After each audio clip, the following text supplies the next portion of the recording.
Bismillahirrahmanirrahim. Assalamualaikum warahmatullahi wabarakatuh.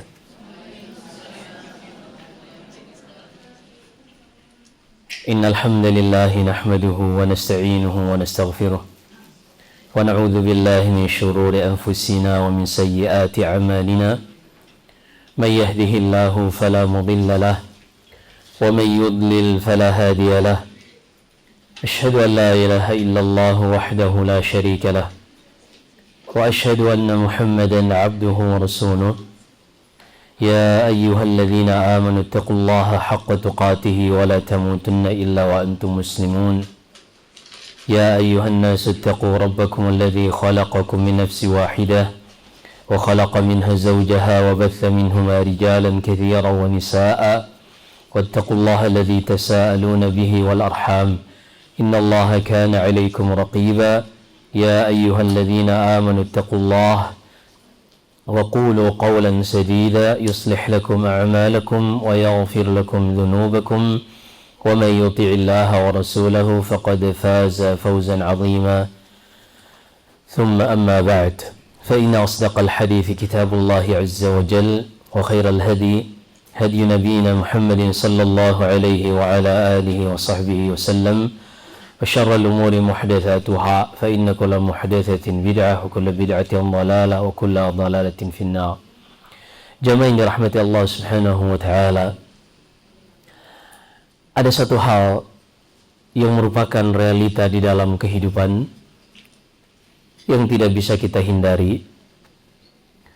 Bagi orang-orang yang cerdas, mereka akan mencoba untuk merenungkan realita ini sehingga mereka bisa melakukan yang terbaik di dalam menghadapi dan berdamai dengan realita ini. Realita tersebut adalah apa yang Allah Subhanahu wa taala jadikan bagi kehidupan kita di dunia ini.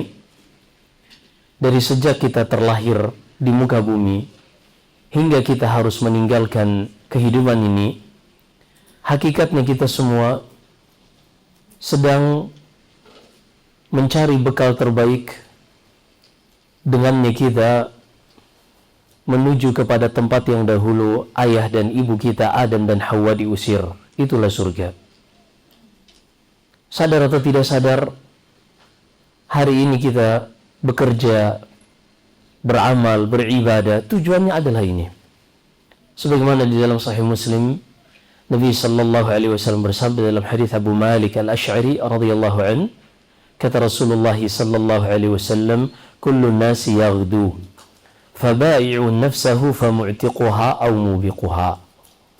Setiap manusia dalam waktu yang ia lewati pada kehidupannya, setiap kali matahari terbit, ia dituntut untuk bekerja dan beramal. Dan manusia dengan bekerja dan beramal ini, mereka terbagi dua. Yang pertama, manusia-manusia yang dengan amalannya mereka berhasil menyelamatkan diri mereka dari api neraka dan memasukkannya ke dalam surga. Namun ada sebagian yang mereka dengan amalannya justru membinasakan dan menghancurkan diri mereka ke neraka. Ini adalah realita yang kita semua ingin menghindar darinya karena ternyata itu berat. Realita bahwasanya kita semua hari ini hidup yang Allah berikan kepada kita bukan untuk bersenang-senang, tapi adalah kesempatan untuk mengumpulkan bekal terbaik, sesuatu yang berat untuk kita sadari. Karena fasilitas yang kita miliki selalu mengajak kita untuk bersantai-santai, untuk menikmati kelalaian. Di dalam Sahih Bukhari, Nabi sallallahu alaihi wasallam bersabda, hujibatil jannatu bil makarih wa hujibatin naru bis syahawat.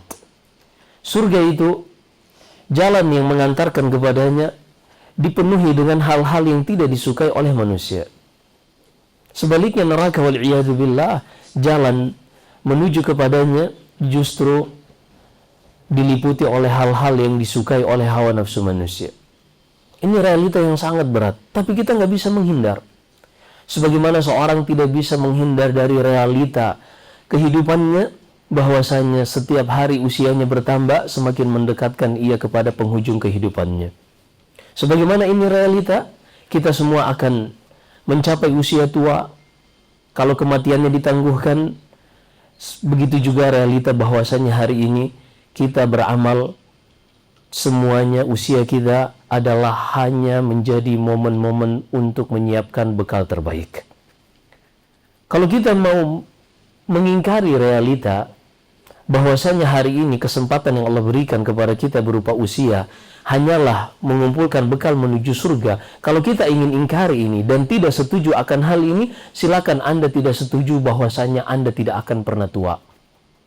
Silakan tidak setuju kalau Anda itu nanti akan tua. Silakan tidak ridha dan tidak suka kalau Anda pasti akan bertambah usianya dan akan berakhir dengan masa tua yang sangat melelahkan. Kalau kita menyadari bahwasanya kita tidak bisa mengingkari realita, kita pasti tua, begitulah kita sadar bahwasanya kita juga tidak bisa mengingkari bahwasanya usia yang Allah berikan kepada kita hari ini, itu semuanya harusnya menjadi momen-momen menyiapkan bekal terbaik menuju Allah Subhanahu wa Ta'ala. Ketika seorang sadar, dan mudah-mudahan tidaklah kita berada di tempat ini melainkan karena kesadaran akan hal tersebut. Tapi ada satu hal yang membuat kita selalu langkah kaki kita bergeser dan dialihkan dari tujuan ini. Terkadang kita ingin istiqamah, terkadang kita hanya ingin melakukan ketaatan. Tapi ketika kita menjalani rutinitas dan kehidupan kita sehari-hari, selalu kita dapati ada saja hal-hal yang membuat kita tergelincir kembali. Ada saja hal-hal yang membuat kita kalah lagi. Padahal tekad kita ingin baik. Kita ingin menjadi muslim yang totalitas. Ada apa sebenarnya? Ternyata ini semua dipengaruhi satu hal yang Allah jadikan ujian bagi diri kita sendiri. Di dalam diri kita, yaitu adanya an-nafs, adanya hawa nafsu. Adanya hawa nafsu ini kalau dalam bahasa kita bisa diartikan hawa nafsu, bisa diartikan jiwa. Allah jadikan syarat untuk masuk surga, dijauhkan dari neraka, adalah seorang yang harus bisa menahan hawa nafsunya. Sebaliknya kalau seorang memperturutkan hawa nafsunya, kalah di depan keinginan hawa nafsunya, maka dia akan menjadi penghuni jahim, neraka jahim, wal'iyadzubillah. Allah sebutkan di akhir surat An-Nazi'at, kata Allah Subhanahu wa Ta'ala, ini renungkan ayat ini, setiap kali hawa nafsu kita selalu mengalahkan kita, hadirkan ayat ini. Kata Allah Subhanahu wa Ta'ala, فَأَمَّا مَنْ طَغَى وَآثَرَ الْحَيَاةَ الدُّنْيَا فَإِنَّ الْجَحِيمَ هِيَ الْمَأْوَى وَأَمَّا مَنْ خَافَ مَقَامَ رَبِّهِ وَنَهَى النَّفْسَ عَنِ الْهَوَى فَإِنَّ الْجَنَّةَ هِيَ الْمَأْوَى. Ayat ke-37 sampai ke-41 dari surat An-Nazi'at. Kata Allah Subhanahu wa Ta'ala, adapun seorang yang lebih memperturutkan hawa nafsunya, mendahulukan kehidupan dunia daripada akhirat, maka tempat kembalinya adalah neraka jahim, wal'iyadzubillah. Kemudian kata Allah, adapun seorang yang takut akan perjumpaan dengan Allah, dia sadar dan yakin bahwasanya dia akan berdiri di hadapan Allah Subhanahu wa Ta'ala, sehingga kesadaran dan keyakinan ini membuatnya bisa menahan hawa nafsunya selama hidup di dunia. Kata Allah Subhanahu wa Ta'ala, orang seperti inilah yang akan menjadi penghuni surga. Maka di sini kita sadar seorang tidak akan bisa masuk surga kecuali dia bisa menahan hawa nafsunya. Permasalahannya, hawa nafsu ini adalah sesuatu yang paling berat yang dihadapi oleh manusia. Dan tidaklah ayah kita Adam alaihissalam diusir dari surga melainkan karena hawa nafsu yang membutakan mata seorang yang cerdas, yang mengalahkan logika seorang yang pintar. Itulah hawa nafsu. Nasallallahu salam wal afiyah. Di sini kita paham pentingnya untuk seorang itu bisa menyucikan jiwanya, membersihkan hawa nafsunya. Dan mudah-mudahan majelis kita ini sejak hari ini dan beberapa pertemuan berikutnya insya Allah kita akan isi dengan satu kitab yang mengajarkan kepada kita tentang tahapan-tahapan, langkah-langkah dan kiat-kiat untuk menyucikan jiwa, untuk membersihkan hawa nafsu ini, agar kita bisa mengenalinya, mengetahui karakternya, sehingga kita bisa melakukan tindakan-tindakan preventif sebelum hawa nafsu ini mengalahkan kita. Kalaupun kita terlanjur tergelincir, kita mengetahui bagaimana cara mengobatinya. Jadi berhadapan dengan hawa nafsu, dua hal ini.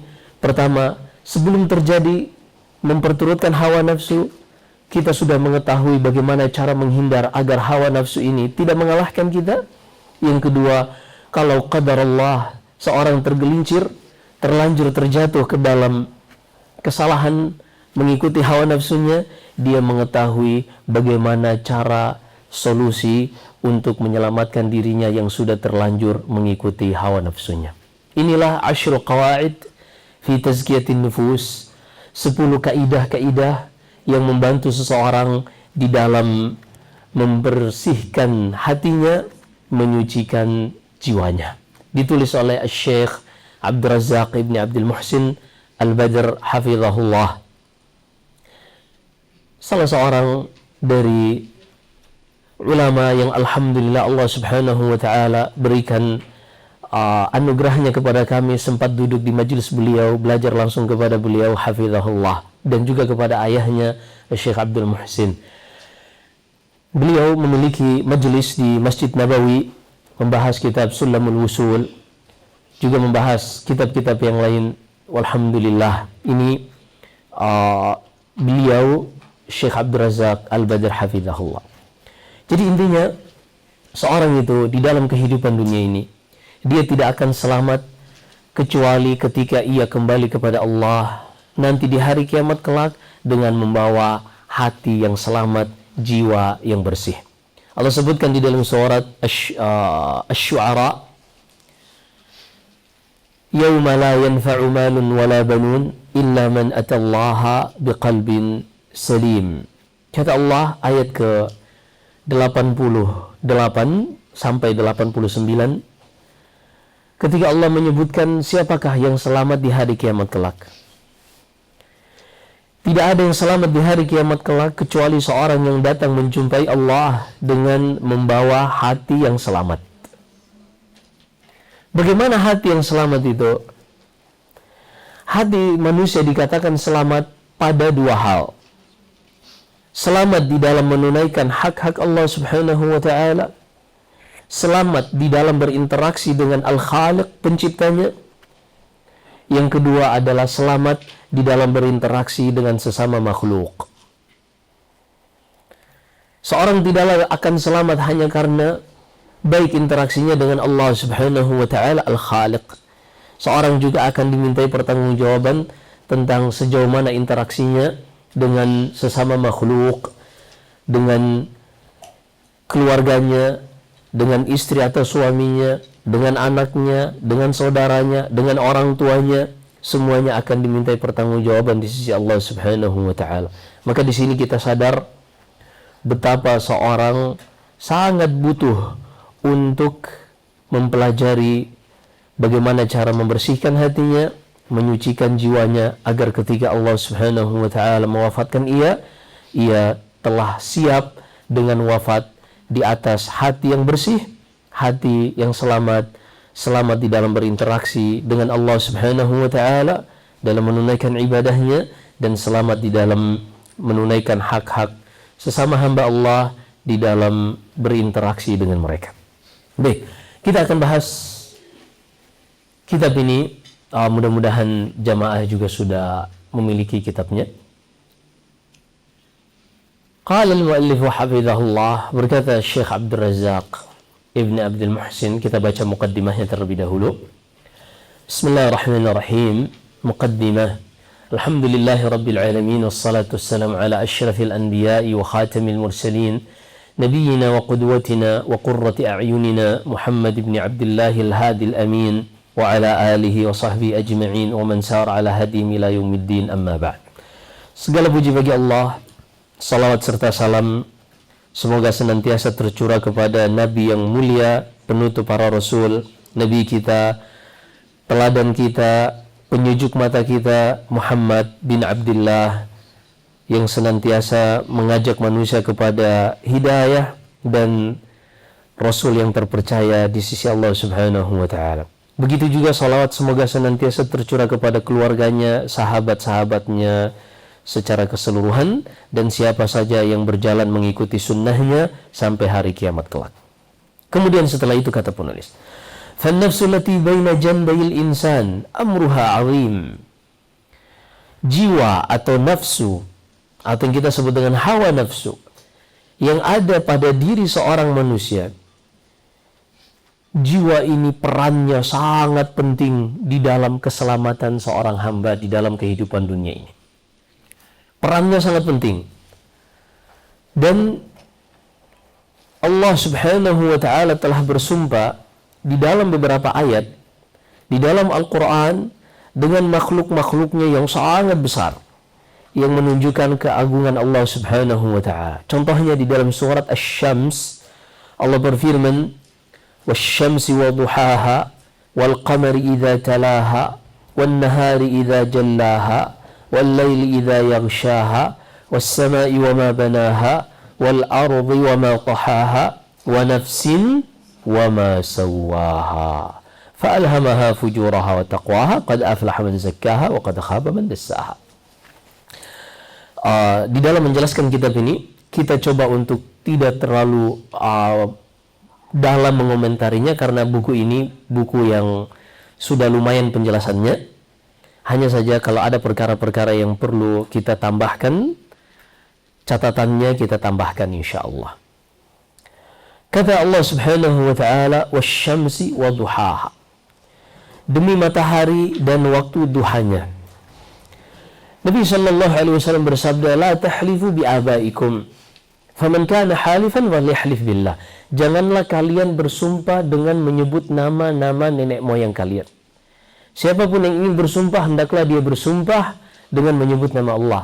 Larangan ini tentunya berlaku bagi manusia. Adapun Allah Subhanahu wa Ta'ala, ia bersumpah sesuai kehendaknya dengan makhluknya, dengan waktu seperti wal asr, wal fajr. Begitu juga waktu-waktu yang lain yang Allah Subhanahu wa Ta'ala bersumpah dengannya di dalam Al-Quran. Jadi kaidahnya gini, Allah sebutkan di dalam surat Al-Anbiya, kata Allah Subhanahu wa Ta'ala, "La yus'alu amma yaf'al wa hum yus'alun." Allah itu tidak ada yang berhak meminta pertanggungjawaban kepadanya kenapa Allah melakukan sesuatu. Itu nggak ada yang berhak. Tapi dialah Allah yang akan memintai pertanggungjawaban bagi setiap hambanya kenapa mereka melakukan demikian. Karena hidup ini semuanya milik Allah. Jadi gini kaidahnya, ini untuk membantu kita lebih menerima realita ini, karena ini salah satu realita. Seperti misalnya Allah jadikan hukum di dalam kehidupan dunia ini, kenapa sih manusia itu harus tua dan mati? Nah, itu namanya hukum yang Allah tetapkan sebagai realita dalam kehidupan. Kenapa sih kita tuh jalan, kadang kita lompat, jatuh, sakit, tulang bisa patah, terkena hukum gravitasi. Kenapa sih kita tuh manusia nggak melayang aja jalannya di muka bumi ini? Nah, itu namanya hukum sunnatullah. Ketetapan yang Allah sudah tetapkan dalam kehidupan dunia ini, kita nggak bisa intervensi. Emang ada manusia yang nggak tua, yang terus muda terus? Itu nggak ada. Karena hukum dunia Allah jadikan demikian. Apakah ada seorang yang komplain lalu mengatakan, kenapa sih kita tuh harus mengikuti hukum di dunia ini? Karena kan banyak yang komplain tuh, kenapa sih wanita itu harus berhijab? Kan banyak tuh yang komplain. Kenapa sih khamar itu diharamkan? Kenapa sih laki-laki itu harus ke masjid? Kalau untuk sholat 5 waktu, kan banyak tuh yang mengingkari seperti itu. Kita lagi asik-asik meeting harus ditinggalin karena sholat misalnya. Silakan Anda ingkari hal tersebut. kalau Anda bisa mengingkari hukum gravitasi di muka bumi ini? Anda komplain, kenapa sih kita tuh kalau lompat jatuh sakit? Kenapa kita nggak melayang aja? Kalau Anda tidak bisa mengingkari hal tersebut, berarti Anda juga harus menerima bagi manusia wajib untuk sholat 5 waktu. Karena dia yang menetapkan hukum syariat, dia juga yang menetapkan hukum sebab akibat di dunia ini. Hanya saja, pada hukum sebab akibat, Allah tidak berikan pilihan bagi manusia. Adapun pada hukum syariat, Allah berikan ikhtiar dan pilihan bagi manusia sebagai bentuk ujian bagi mereka. Jadi kita harus paham realita ini. Maka Allah Subhanahu wa ta'ala, dialah pemilik alam semesta dan dia yang menetapkan aturan. Dan kita manusia secara logika bisa menerima hal seperti ini. Contohnya misalnya, ketika seorang mungkin naik motor atau mobil, kemudian melewati jalan raya, apakah di Indonesia ini, apakah dia akan lewat di jalur kanan atau jalur kiri? Kita di Indonesia pasti akan lewat jalur kiri. Kok dia bisa terima? Kenapa dia tidak akan, udah saya milih jalur kanan aja? Karena memang aturan di negara ini adalah lewat jalur kiri. Begitu juga ketika lampu merah. Kok dia berhenti sih? Ya karena memang aturannya harus berhenti. Kalau dia bablas, bahaya resikonya, bisa mengakibatkan kecelakaan. Kenapa sih seorang itu kalau mau belok kiri harusnya sen kiri bukan sen kanan? Kayak orang yang di Konoha gitu. Karena memang aturannya gitu. Perhatikan di sini, logika kita bisa menerima hukum-hukum ini, padahal yang membuatnya manusia.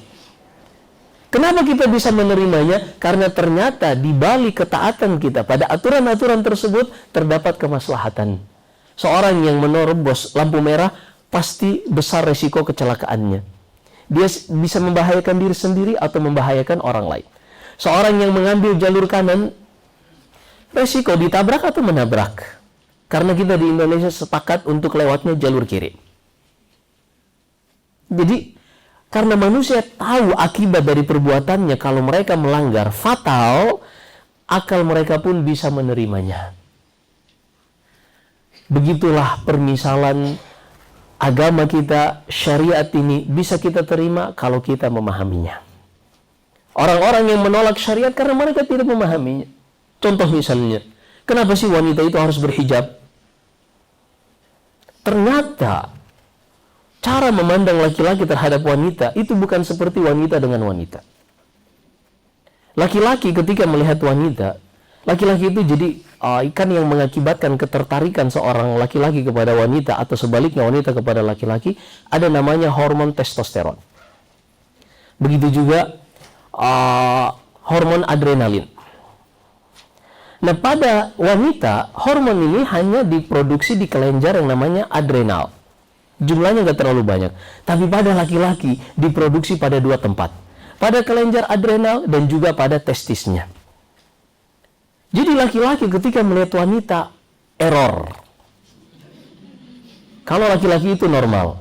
Kita nggak ngomong yang tulangnya udah dipresto misalnya, iya kan? Udah lunak, enggak. Kita ngomongnya laki-laki normal. Makanya kata Nabi sallallahu alaihi wasallam, "Idza ra'a ahadukum ra'atan falyati ila ahlihi." Kalau seorang laki-laki di antara kalian nggak sengaja melihat wanita yang membuatnya takjub, segera dia datangi istrinya. Loh, kenapa ya Rasulullah? Karena kalau dia udah melihat wanita, error. Nggak bisa dipungkiri. Karena hormon tadi membuat pikirannya ini udah kusut. Gelisah dia, kayak gasing ya. Muter-muter aja terus. Segera dia datangi istrinya. Karena apa yang ada pada wanita yang ia kagumi juga ada pada istrinya. Sama. Ya paling beda-beda tipis lah. Biar sama persis matiin lampu katanya ya. Jadi itu laki-laki. Kalau ada mereka yang kedzab, semuanya dusta.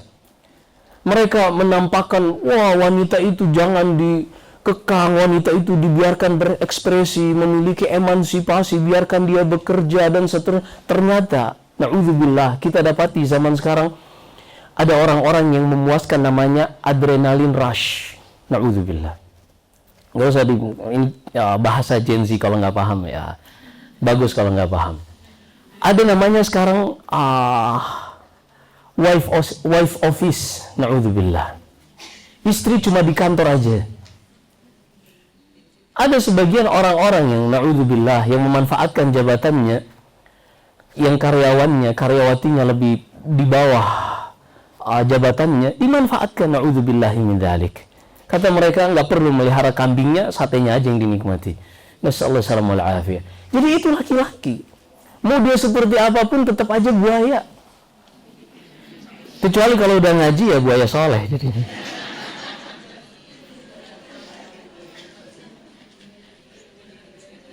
Maksudnya di sini, perhatikan syariat Allah Subhanahu wa taala dengan memberikan wanita mahkota berupa hijabnya adalah rahmat bagi laki-laki. Rahmat. Karena mohon maaf, seorang laki-laki yang melihat wanita dengan hijabnya, dengan wanita yang dengan tank topnya misalnya, ya mohon maaf beda. Ekspektasi laki-laki pun beda. Fantasi yang muncul pun beda. Ini bukan curhat, ini kebanyakan laki-laki seperti itu ya. Nah, Allah Subhanahu wa taala yang menciptakan laki-laki, menciptakan perempuan yang mengetahui masing-masing kecenderungannya. Allah tetapkan batasan-batasan syariat agar mereka tidak salah ambil jalan di dalam berinteraksi dengan kecenderungan-kecenderungan di dalam diri mereka ini. Begitulah Allah Subhanahu wa taala di dalam menetapkan syariatnya. Ada yang dijaga di balik semua syariatnya. Ada tujuan dan hikmah yang besar di balik setiap aturannya. Hanya saja kebanyakan orang nggak mau tahu. Mereka nggak mau belajar. Coba lihat Allah mengharamkan khamar. Emang Allah rugi kalau semua manusia minum khamar? Nggak ada yang rugi. Emang Allah untung kalau semua manusia minum khamar? Nggak untung juga. Yang untung hanya ya sahamnya OT naik. Iya. Nggak paham sahamnya OT. Orang tua ya. Sahamnya yang naik. Hanya mereka yang diuntungkan. Emang kalau semua manusia nggak merokok di dunia ini, Allah akan rugi? Enggak. Kalau semua orang merokok, Allah nggak akan rugi. Kalau semua orang nggak merokok juga, Allah nggak akan untung. Terus kenapa Allah tetapkan syariatnya kepada hambanya? Allah memiliki nama Ar-Rahman Ar-Rahim, yang maha penyayang terhadap hamba-hambanya. Allah tidak akan biarkan hambanya ini tersesat menjalani kehidupannya tanpa ada bimbingan dari Allah Subhanahu wa taala. Allah berfirman di dalam surat Al-Lail, "Inna 'alaina lal huda." Kewajiban bagi kami, kata Allah, untuk menjelaskan hidayah dan petunjuk bagi manusia. Kalaupun setelah datang hidayah dan petunjuk kepada mereka, mereka memilih untuk mengikuti hawa nafsunya dan tersesat dari jalan Allah, maka itu pilihan ikhtiar mereka sendiri. Allah berfirman di dalam surat Al-Kahfi, "Wa qulil haqqu min rabbikum faman syaa'a falyu'min wa man syaa'a falyakfur." Katakanlah kebenaran itu datangnya dari Allah. Siapa yang ingin beriman, silakan dia beriman dengan pilihan dan ikhtiarnya. Siapa yang ingin kafir juga silakan. Petunjuk itu sudah jelas, hidayah itu sudah datang, maka dia tersesat dengan pilihan dan ikhtiarnya sendiri. Yang Allah pastikan, Allah tidak akan biarkan seorang tersesat tanpa memberikan bimbingan dan petunjuk kepadanya. Makanya Allah sebutkan dalam surat Al-Isra, "Wa ma kunna mu'adzibina hatta nab'atha rasula." Kami tidak akan pernah mengadab seorang sampai kami utus kepada mereka rasul yang menjelaskan kepada mereka ayat-ayat Allah. Jadi Allah Subhanahu wa taala menetapkan syariat, aturan di dalam kehidupan ini untuk kemaslahatan manusia. Kenapa dia yang menetapkan? Karena dia yang memiliki alam semesta ini. Dia yang memiliki. Tidakkah ketika kita membuka aplikasi misalnya, buka aplikasi misalnya aplikasi transportasi online, apakah kita bisa intervensi aplikasi ini? Enggak, kita pakai sebagai user hanya menggunakan saja fitur yang sudah ada di dalamnya. Kita bisa mesen untuk pengiriman, untuk beli makanan, kita bisa milih. Tapi kita tidak bisa mengintervensi. Kita hanya menerima saja dan otak kita setuju dengan realita tersebut. Allah Subhanahu wa taala yang menciptakan alam semesta ini, dia yang menetapkan aturan. Di antara aturannya, Allah Subhanahu wa taala berhak untuk bersumpah dengan siapa saja, dengan apa saja, dan Allah tidak mengizinkan untuk makhluk bersumpah kecuali dengan nama Allah Subhanahu wa taala. Jadi, mendengar seperti ini kita harus menerimanya. Kenapa Allah berhak untuk menetapkan aturan seperti itu? Karena alam semesta seluruhnya milik Allah, Dia yang menentukan aturannya. Di dalam Sahih Bukhari dari hadits Imran bin Husain radhiyallahu anhuma, Nabi sallallahu alaihi wasallam bersabda, "Kana Allah wa lam yakun syai'un qabla." Dahulu alam semesta ini enggak ada. Dahulu kehidupan ini enggak ada. Dahulu makhluk itu enggak ada. Yang ada hanya Allah Subhanahu wa taala. Waktu dan tempat enggak ada. Yang ada hanya Allah. Kemudian Allah menciptakan makhluknya, lalu Dia menetapkan aturan-aturan bagi makhluknya. Sehingga mau tidak mau kita harus menerima realita ini dengan pengagungan kepada Allah Subhanahu wa taala. Baik, maka di sini jadi kalau kita dapati dalam Al-Qur'an setiap sumpah Allah bersumpah dengan makhluknya seperti wal asr misalnya, wattin, wazaitun, waturi sinin, maka kita katakan Allah berhak bersumpah dengan apa saja, dengan siapa saja dari makhluknya, karena Dialah yang menentukan aturan di dalam alam semesta ini. Kenapa Dia berhak menentukan aturan? Karena Dialah pemilik alam semesta ini. Nah, wal qamari idza talaha, dan demi bulan ketika menggantikan matahari, yaitu pergantian siang kepada malam. Wan nahari idza jallaha, begitu juga ketika siang mulai datang membelah gelapnya malam. Wal laili idza yaghshaha, dan ketika potongan-potongan gelap malam mulai menutupi cahaya siang. Was samai wa ma banaha, dan demi langit dan yang membangunnya. Jadi wama di sini ada beberapa tafsir, tapi kita ringkas insyaallah pembahasannya. Dan demi langit serta yang membangunnya, atau pembangunan langit ini. Wal ardi wa ma tahaha, begitu juga demi bumi dan yang membentangkannya. Wa nafsin wa ma sawaha, dan demi jiwa dan yang menciptakannya. Wal fa'alhamaha fujuraha wa taqwaha, yang menciptakan jiwa ini, yang menciptakan nafs ini, Dialah yang mengilhamkan pada jiwa ini potensi untuk melakukan dosa dan potensi untuk melakukan ketaatan. Subhanallah. Jadi benar-benar Allah yang mengilhamkan pada diri kita potensi untuk melakukan maksiat dan potensi untuk melakukan ketaatan. Allahu Akbar. Loh, kenapa enggak cuma kebaikan aja yang Ia ilhamkan kepada kita? Balik lagi, Anda hidup di dalam realita kita sebagai makhluk hanya bisa menerima apa yang sudah ditetapkan di alam semesta ini. Sebagaimana ketika kita membuka sebuah aplikasi, kita datang ke suatu negara, misalnya seorang tiba-tiba ke Jepang misalnya, dia ke Jepang mau dakwah.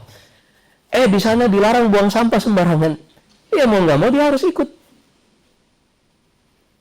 Dia harus ikut. Dan katanya orang Indonesia itu kalau udah nyampe Jepang, Masya Allah, orang-orang disiplin semua jadinya. Karena memang aturannya seperti itu. Nah, orang Jepang ketika datang ke Indonesia ikut-ikutan juga kadang. Poin yang kita inginkan, ternyata secara logika, akal kita menerima hal-hal seperti ini.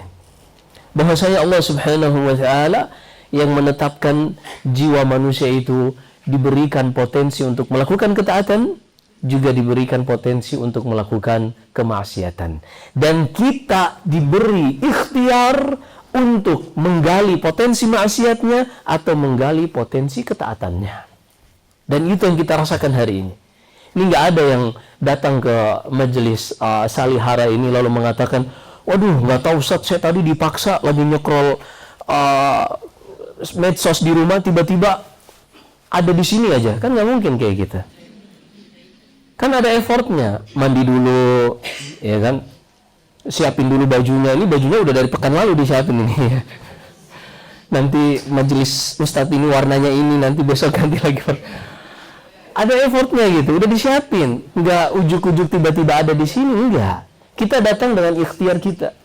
Begitu juga wal'iyadzubillah seorang yang kepergok misalnya melakukan maksiat, misalnya ketika ada tiba-tiba dilakukan penyergapan misalnya, dia sedang berada di tempat naudzubillah lokalisasi misalnya, di tempat pelacuran, kemudian ketika ditangkap, wah nggak tahu bang, tadi saya masih di rumahnya scroll medsos, tiba-tiba ada di sini ya.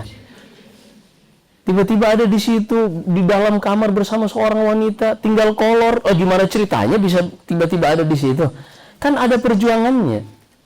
Kan banyak prosesnya. Download dulu aplikasi yang dan seterusnya, nggak usah dibahas. Ntar jadi ngajarin lagi ya. Nah intinya, kita merasakan di dalam kehidupan dunia ini, kita tuh diberi pilihan dan ikhtiar oleh Allah Subhanahu wa Ta'ala. Nah, jiwa kita punya dua potensi ini. Kita memiliki potensi yang bisa kita gali untuk melakukan ketaatan. Kita memohon kepada Allah untuk dimudahkan menggali potensi tersebut.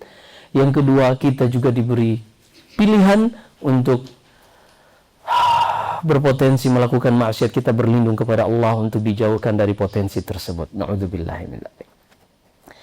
Fa'alhamaha fujuraha wa taqwaha.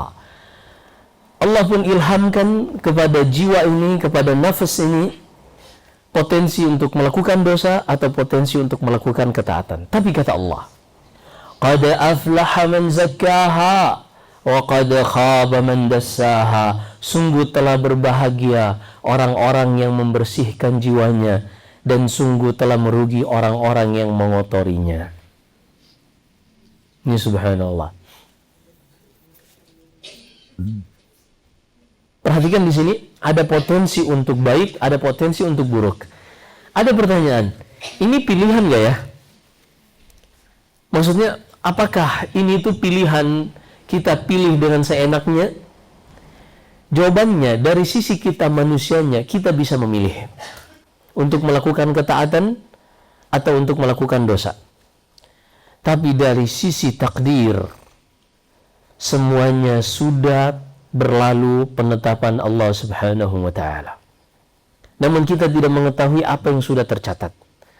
Maka hendaklah seorang yang mendapati dirinya di atas ketaatan banyak-banyak bersyukur dan memuji Allah Subhanahu wa Ta'ala.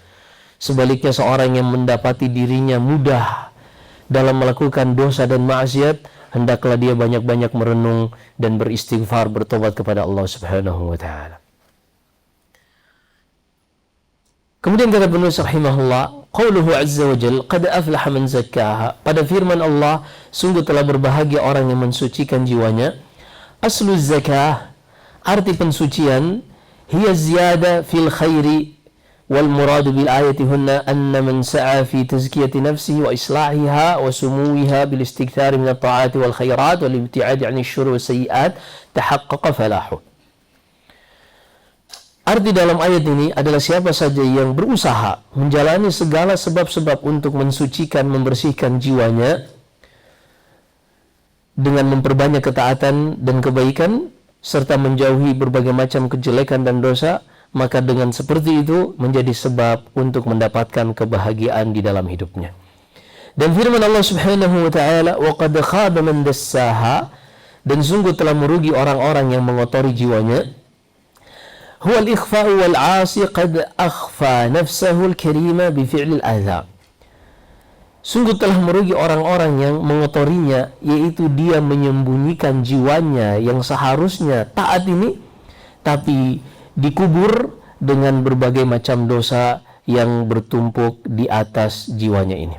Artinya ibaratnya seorang yang memiliki satu benda, itulah jiwanya, ia galikan lubang, dimasukkan ke dalam lubang tersebut, lalu ditutup dengan tanah, dengan berbagai macam dosa dan maksiat, wal'iyadu billah. Maka siapa saja yang melakukan hal tersebut, wastahaqqat bidzalika al-khaybatu wal khusran wal'iyadu billah, awil khaybatu wal khusran, maka siapa yang melakukan itu, dia telah merugi dan menyesal, wal'iyadu billah.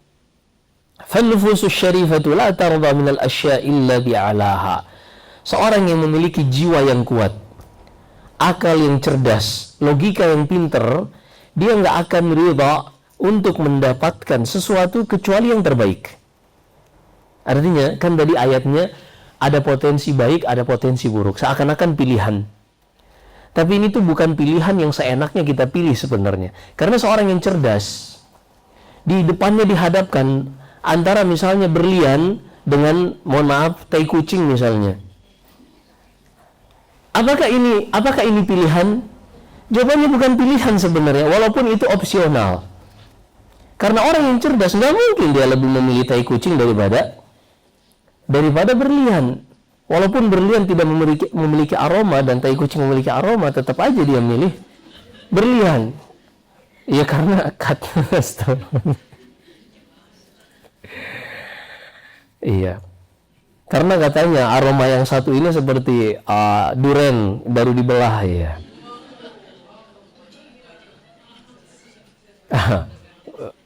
Intinya kelihatan opsional. Jiwa itu diberi pilihan, bisa berpotensi baik, bisa berpotensi buruk, seakan-akan opsional. Tapi tidak semua opsional itu kita bebas memilih, bukan. Orang cerdas dia hanya akan memilih yang terbaik untuk dirinya. Sehingga kata penulis di sini, "Fan-nufusus syarifah", jiwa yang mulia, nafas yang tinggi, dia nggak akan mau untuk mendapatkan hal-hal yang jelek dan rendah. Dia akan milih yang terbaik. Dia akan memilih yang masa depannya lebih menjamin.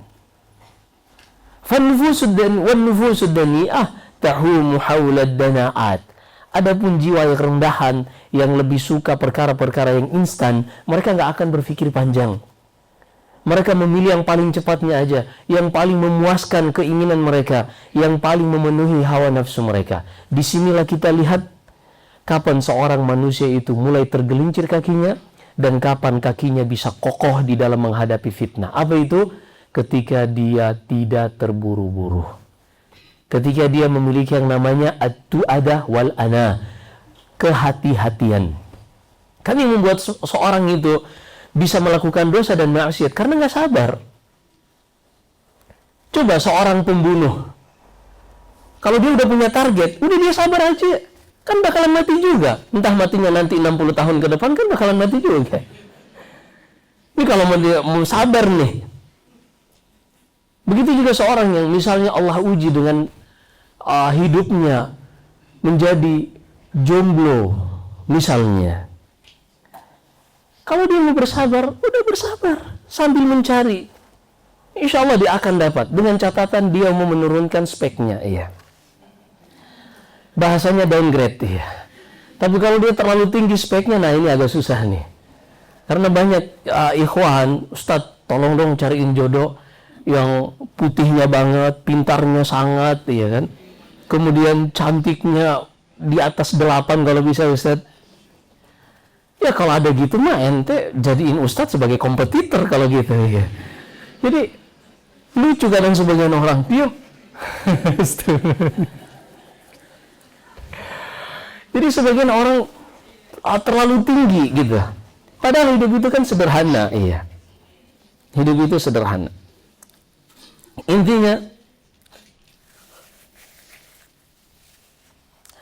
kata penulis hafizahullah, adapun jiwa yang rendahan, jiwa yang tidak sabar, inilah jiwa yang hanya akan berkisar pada perkara-perkara yang rendahan juga, yang instan, yang masa depannya akan penuh dengan penyelasan wal'iyadzubillah. Wa taqaw 'alaiha ma yaq'udzu babu 'alal aqdar. Dan jiwa yang seperti ini hanya akan mengitari sampah-sampah sebagaimana lalat-lalat mengitari sampah yang busuk wal'iyadzubillah.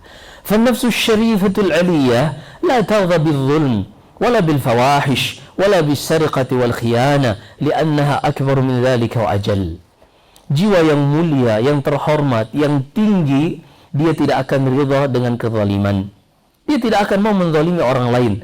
Karena mencapai tujuan dengan kezaliman, ini rendahan. Dia nggak siap berkompetisi.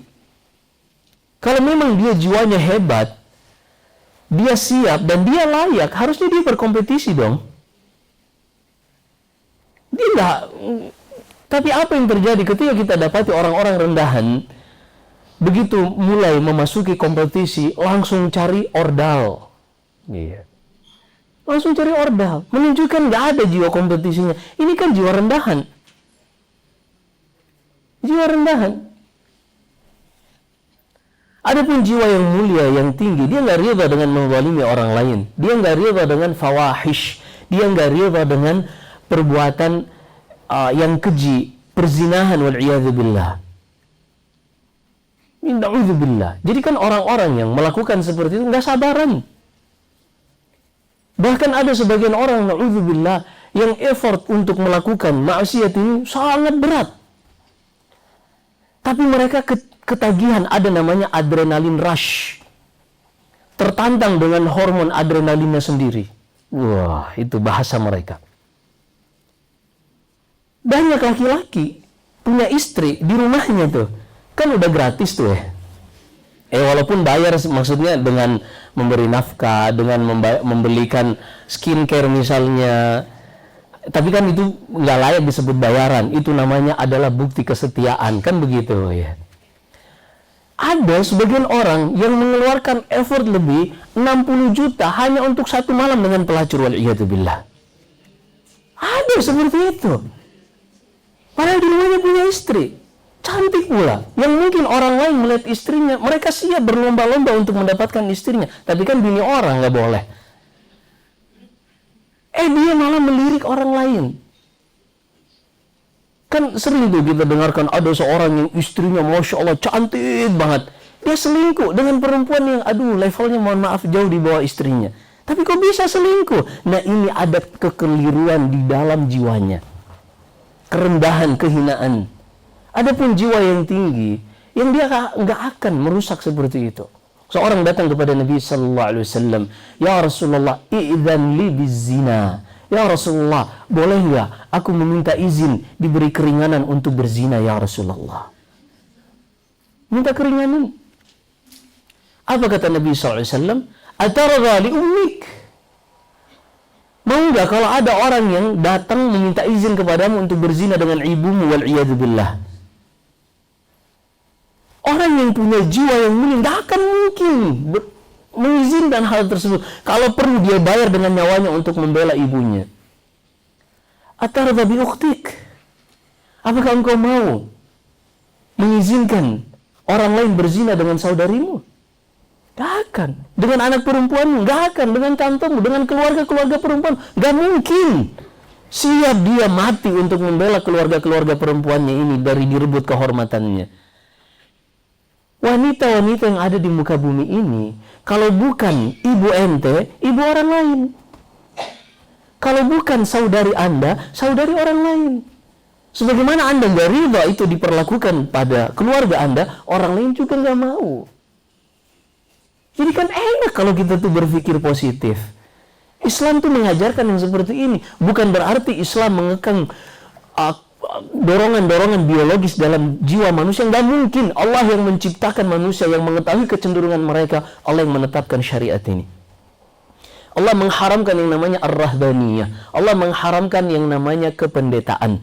Seorang laki-laki kalau taat agamanya nggak boleh menikah. Nggak kayak gitu.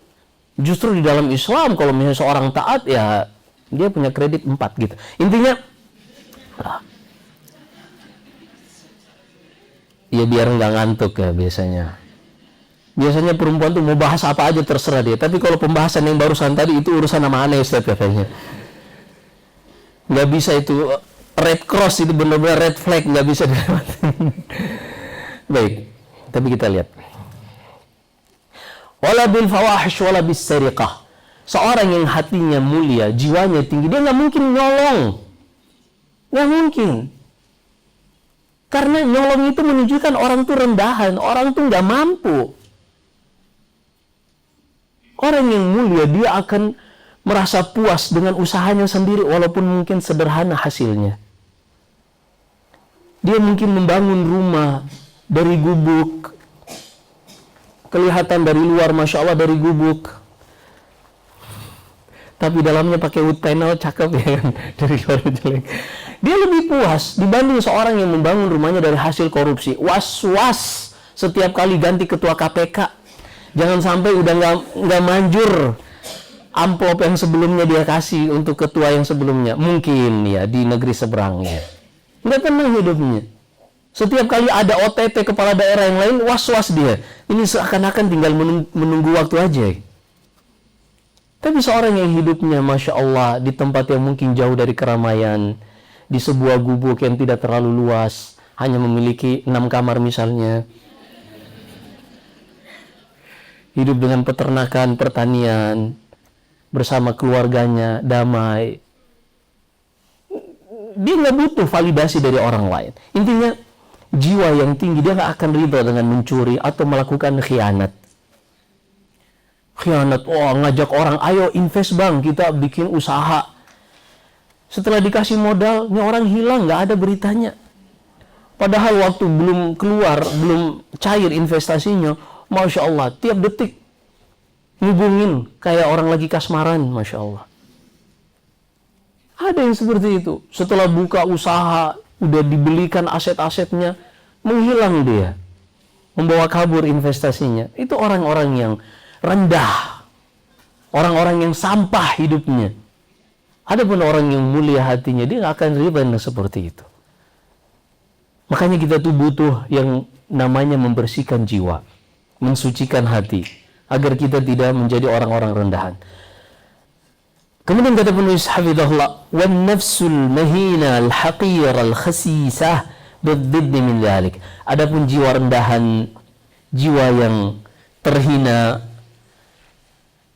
jiwa yang recehan, mereka adalah jiwa yang justru senang dengan perkara-perkara yang menghinakan mereka, perkara-perkara yang sampah, perkara-perkara yang keji, khianat.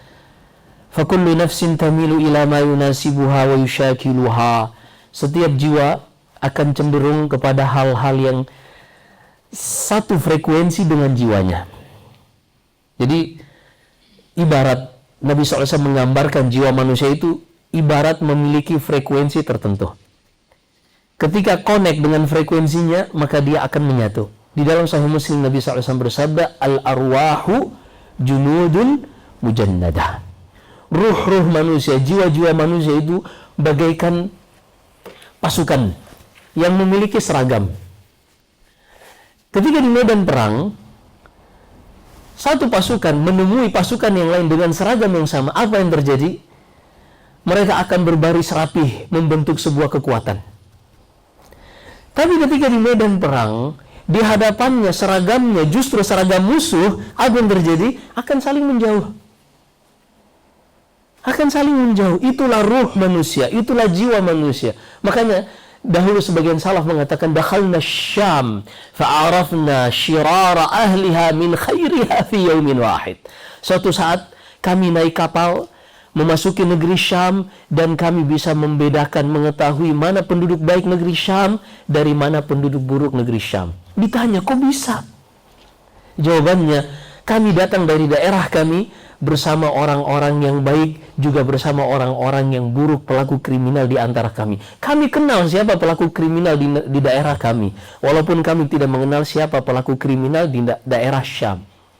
Ketika kami sampai di Syam, orang-orang baik, mereka hanya akan berjalan. Entah kenapa, ketika frekuensi itu connect, kita nggak kenal mukanya, kita nggak tahu orangnya, tiba-tiba akrab.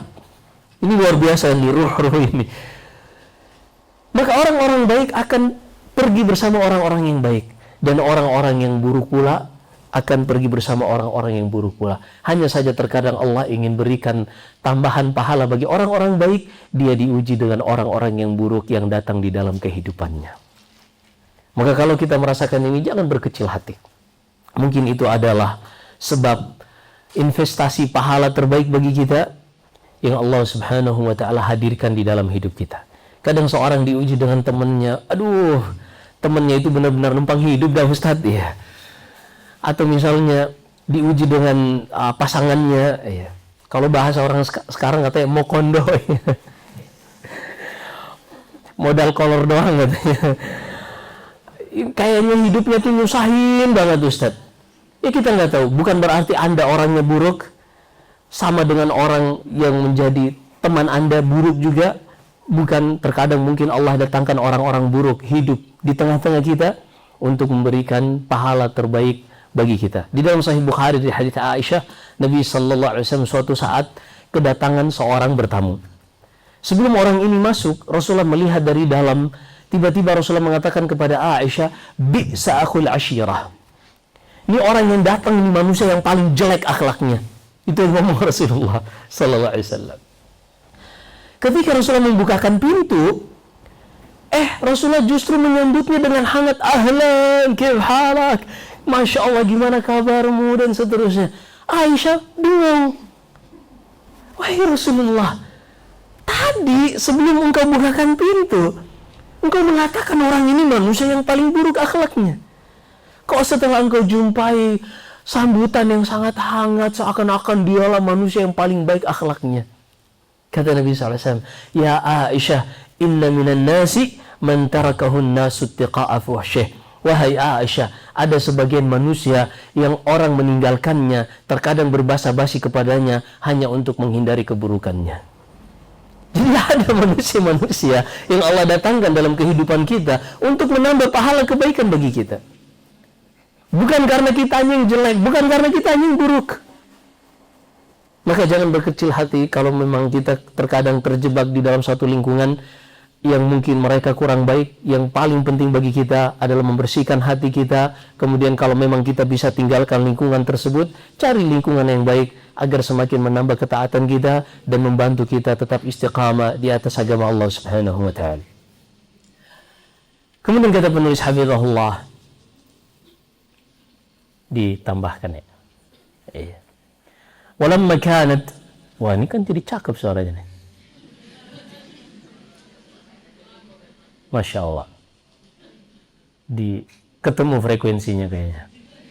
Walamma kanat tazkiyatun nafsi bihadhihi al-ahammiyah, wajib ala kulli muslimin nasihin li nafsihi an yu'na biha inayatan fa'iqah. Perhatikan poin yang diinginkan penulis. Setelah pendahuluan tadi, kata penulis, siapa saja yang menyadari realita ini tentang jiwa manusia, maka seorang muslim yang cerdas, yang selalu menasehati dirinya sendiri sebelum menasehati orang lain, dia akan bersungguh-sungguh mengerahkan seluruh kemampuannya untuk benar-benar memperhatikan bagaimana caranya agar ia bisa mensucikan jiwanya, membersihkan hatinya, agar terhindar dari hal-hal yang mengotori dan merusak hatinya. Wa an yujahida nafsahu fi hayatihi ala tahqiqi hadhihi al-ghayati al-hamidah.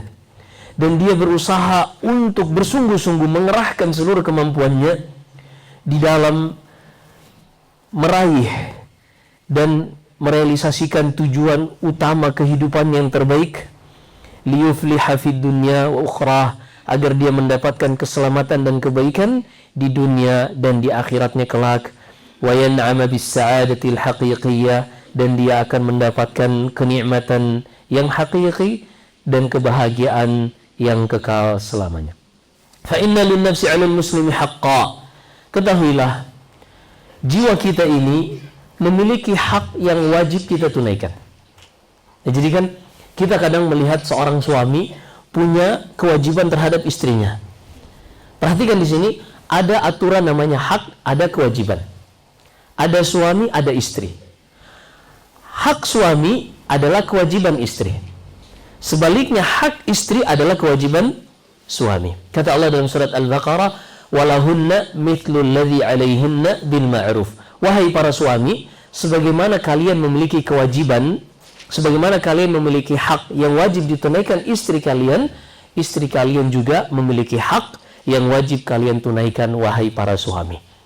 Nah, perhatikan di sini, ternyata jiwa kita terhadap diri kita juga memiliki hak yang harus kita tunaikan. Sebagaimana sabda Nabi sallallahu alaihi wasallam kepada Abdullah bin Amr bin Al-As, "Wa inna li nafsika 'alaika haqqan." Wahai Abdullah, ketahuilah, jiwamu memiliki kewajiban yang harus engkau tunaikan. Jiwamu terhadapmu memiliki kewajiban yang harus engkau tunaikan. Wa yukhti'u man yadhunnu anna haqqan nafsi yakunu bitashdidi 'alayha wa hirmaniha min huquqiha allati fatara Allahu an-nufus 'ala al-ihtiyaj ilaiha. Dan sangat keliru seorang yang menyangka bahwasanya hak jiwa itu dengan dikekang, dihalangi dari mendapatkan hal-hal yang menjadi haknya. Tadi kita sebutkan di sini penulis tidak membawakan sebab hadis yang Rasulullah mengatakan sesungguhnya pada jiwamu ada hak yang harus engkau tunaikan. Jadi ceritanya gini. Di dalam Sahih Bukhari dan Sahih Muslim, Abdullah bin Amr bin Al-As radhiyallahu anhuma dinikahkan oleh ayahnya dengan seorang wanita Quraisy, wanita yang sangat cantik. Pada saat itu Abdullah bin Amr ini berusia 14 tahun. Lagi lucu-lucunya ya. Dan ini biasa di zaman itu, pernikahan 9 tahun, 14 tahun itu biasa. Dan kita tidak bisa menghakimi peradaban zaman dahulu dengan peradaban zaman kita.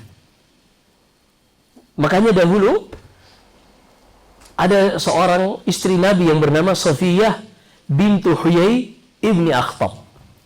Safiyah ini bayangin dinikahi oleh Rasulullah setelah selesai perang Khaybar, usianya baru 18 tahun. Tapi dia sudah menjanda, sebelumnya pernah menikah 2 kali. Suaminya yang terakhir adalah Salam ibni Abi Huqaiq. Maka ketika Rasulullah menikahi Aisyah dan memulai rumah tangganya di usia 9 tahun, itu bukan aib di zaman dahulu. Dan kita tidak bisa menghakimi peradaban zaman dahulu dengan peradaban zaman kita yang sudah berbeda. Sama dengan kita nih, yang hidup di negara yang sangat hijau, dari Sabang sampai Merauke, kan hijau nih. Kita tuh mode standar hidupnya, kita membasahi bibir kita tuh nggak merasakan yang namanya perih karena bibir pecah-pecah. Tapi kalau kita tinggal di Jazirah Arab, kita umroh baru 1 pekan, udah mau basahi bibir aja rasanya sangat tersiksa. Bibirnya pecah-pecah. Dan hidup di sana sangat kering. Mohon maaf nih, upilnya keras kayak batu. Itu realita. Sekarang apakah kita menghakimi mereka, kok mereka bisa hidup sih di tempat kayak gini? Itu mungkin ibu-ibu yang pernah melakukan perjalanan dari Mekah ke Madinah, naik bus atau naik kereta, dia akan melihat kiri kanan, bukan banyak pohon cemara, bukan, batu dan tanah yang kering, bahkan padang pasir yang tandus. Itu kering, kerontang, panas, terik yang sangat dahsyat. Terus tiba-tiba kita tuh terpikir dalam hati, kok ada ya orang yang bisa hidup di tempat kayak gini? Di mana ngambil airnya? Mohon maaf tuh kalau buang air gimana ya? Kita tuh kalau buang air kan minimal ya 5 galon lah ya. Tuh mereka gimana tuh? Nah kita nggak bisa menghakimi peradaban orang lain dengan peradaban kita hanya karena kita nggak terbiasa. Nah intinya, Abdullah bin Amr dinikahkan oleh ayahnya Amr bin Al-As dengan wanita Quraisyah ini. Ternyata karena Abdullah bin Amr ini seorang ahli ibadah, dia nggak pernah menyentuh istrinya. Bukan karena nggak doyan, tapi dia menyangka bahwasanya dengan seperti itulah seorang akan memberikan hak jiwanya benar-benar menjadi hamba yang tulus karena Allah. Ternyata dimarahi sama Nabi. La taf'al, wahai Abdullah, jangan lakukan itu. Inna li nafsika 'alaika haqqa. Dirimu, jiwamu punya hak yang harus engkau tunaikan. Ada kecenderungan-kecenderungan di dalam dirimu yang harus engkau tunaikan. Ada hormon yang namanya testosteron yang harus disalurkan. Nggak apa-apa, yang penting halal. Ternyata memberikan hak jiwa bukan dengan mengekangnya seperti para romo atau pendeta yang mereka mengharamkan wanita untuk di dalam kehidupan mereka, tapi ternyata banyak skandal mereka sesama laki-laki, na'udzubillah. Nggak doyannya sama perempuan, ternyata sama makhluk lain. Itu sebagiannya, walaupun banyak. Intinya, wa yukhti'u, kata penulis hafizahullah, dan keliru orang-orang yang menyangka bahwasanya memberikan hak jiwa itu dengan mengekangnya dan menghalangi dari hak-hak biologis yang seharusnya ia dapatkan. Kama yukhti'u man yadhunnu anna haqqan nafsi yakunu bit-tafriq wa ihmal siyasatiha wa tarkiha munghamisatan fi syahawatiha wa nahwi dzalik. Begitu juga seorang keliru yang mereka menyangka memberikan hak jiwa itu dengan memuaskan segala hawa nafsu. Kan ada tuh mereka yang ketika minum khamar, mereka mengatakan kita kan pengen merasakan juga, pengen healing, pengen refreshing. Orang seperti ini kurang piknik. Mana ada healing, refreshing dengan minum khamar? Adanya kan mabuk. Dia belum pernah mungkin nyobain rasa merasakan jahe hangat dengan stevia murni berada di pegunungan 900 mdpl yang ditemani embun-embun tipis. Wah, ini kurang piknik orang seperti ini. Dikira minum khamar itu menyelesaikan permasalahan. Ada seorang yang dia dulu terjebak dalam dunia maksiat, lalu dia bertobat masuk Islam, dia tinggalkan khamar. Dia tertawa ketika ada sebagian muslim yang YouTubers atau artis-artis Instagram mereka bangga karena minum wine. Diceritakan, dulu kami minum yang seperti itu karena tidak kuat lagi menahan beban kehidupan. Stres. Karena ketika seorang minum khamar, dia akan mabuk, akalnya tuh hilang.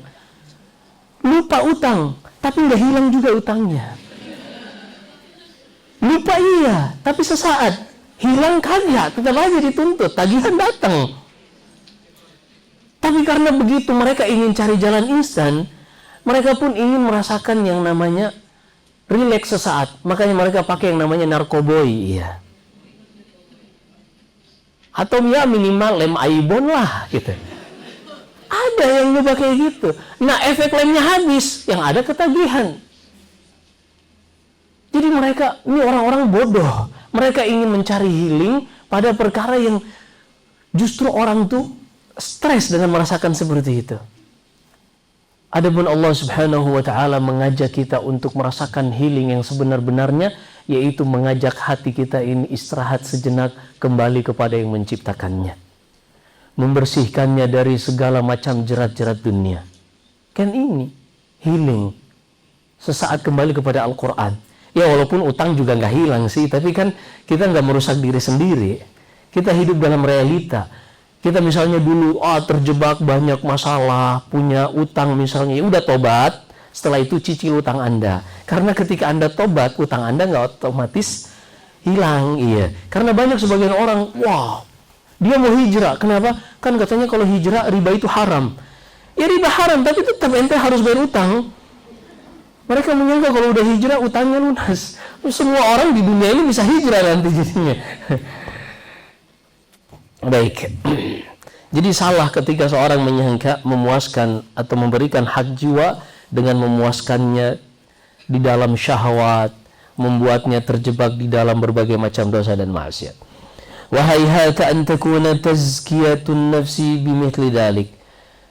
Dan tidak mungkin pernah terjadi mensucikan jiwa itu dengan memuaskan syahwat. Bal tazkiyatun nafsi takunu bil masalik syar'iyyah. Mensucikan jiwa itu tidaklah bisa terrealisasi kecuali dengan cara-cara syar'i yang sudah Allah Subhanahu wa taala sebutkan, bit tawassuti wal i'tidal, dengan menjalani jalan pertengahan dan moderat, bukan ekstrim kanan atau ekstrim kiri. Fala ifrata wala tafrit, bal biluzumi hadi Nabi sallallahu alaihi wasallam wa nahjihil qawim.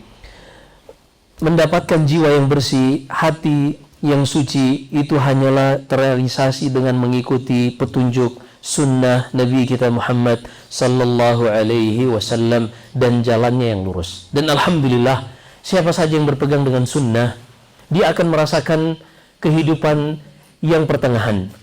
Dia tidak berlebihan dan dia tidak juga meremehkan.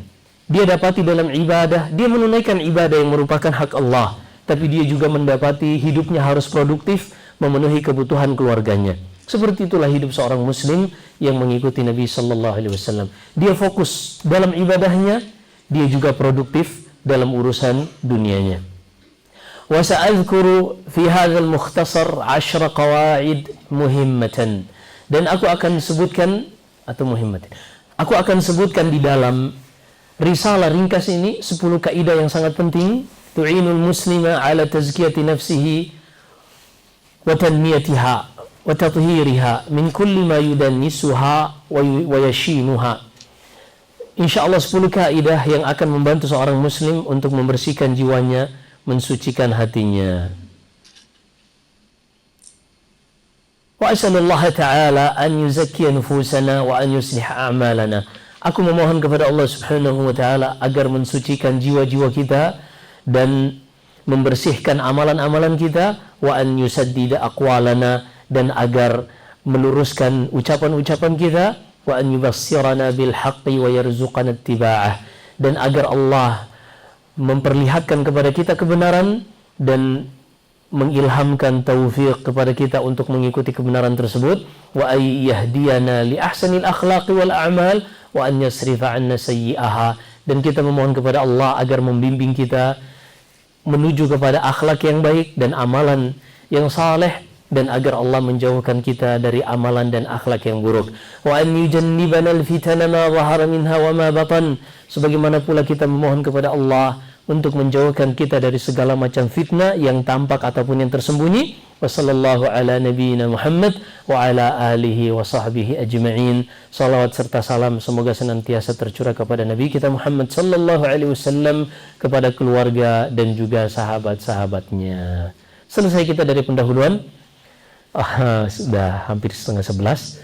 Sepertinya kita buka tanya jawab. Selebihnya untuk kaidah yang pertama, insyaallah kita akan bahas pada pertemuan berikutnya. Untuk yang berikutnya kita akan bahas tauhid. Nilai-nilai tauhid adalah dasar pensucian jiwa. Nilai-nilai tauhid dasar pensucian jiwa. Wallahu a'lam. Silakan kalau ada pertanyaan. Barakallahu fikum.